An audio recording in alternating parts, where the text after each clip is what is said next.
There is this conspiracy that is going on in so many churches. Yes, you ask me, why is it that you are always talking about men of God and churches?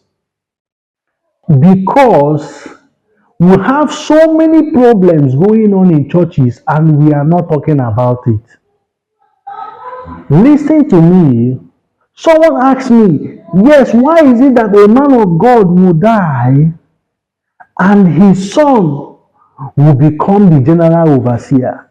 Why is it that a woman of God will die and his daughter or his son or his wife will become the general overseer?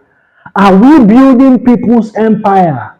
Is church now a family business? What is going on? But I want to tell you this. You have not seen this video, that is why you are talking this.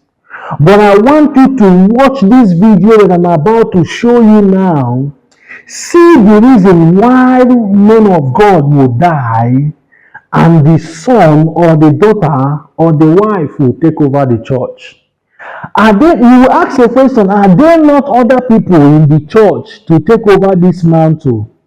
Yes, if there are other people that can take over the position, they can take over the position. If the man of God also have somebody that can take over this position, some people will say that, yes, when my father is about to die, he laid his hand on my head and he transferred his own anointing to my anointing. Ashim Nalai. Let me tell you this, anointing comes by you need to work.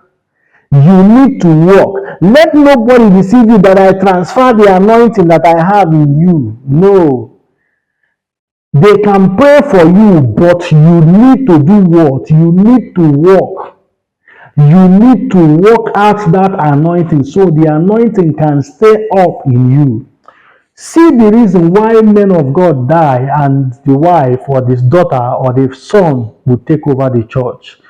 I will see you in my next video. God bless you. You know why that issue is an issue? Is because the church is seen as a business. It's pastors that are causing all this problem. Because it's seen as a business where you keep raising money, you buy jets, you build houses, and you flaunt it, and you're flashy all over the place. So you're like a superstar. And then you want to go, you hand over that wealth to your children.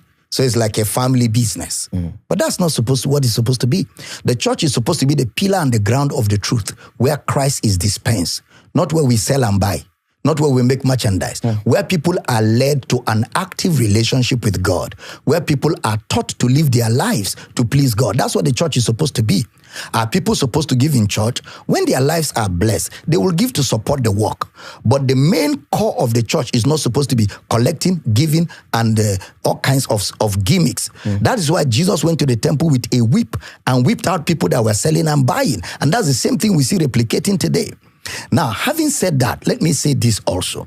When it comes to ministry and the handover of ministry, if you observe in the Old Testament, the God of Abraham, Isaac, Jacob, it was like family, okay? But if you also look in the Old Testament, Moses was to hand over to Aaron and Miriam, who were members of his family, but he handed over to Joshua. So which means there are some situations where if the children of the pastor have demonstrated a commitment to the call of God, a dedication, a consecration, and it's obvious and evident that there's a call of God on their life to serve that congregation, there's nothing wrong.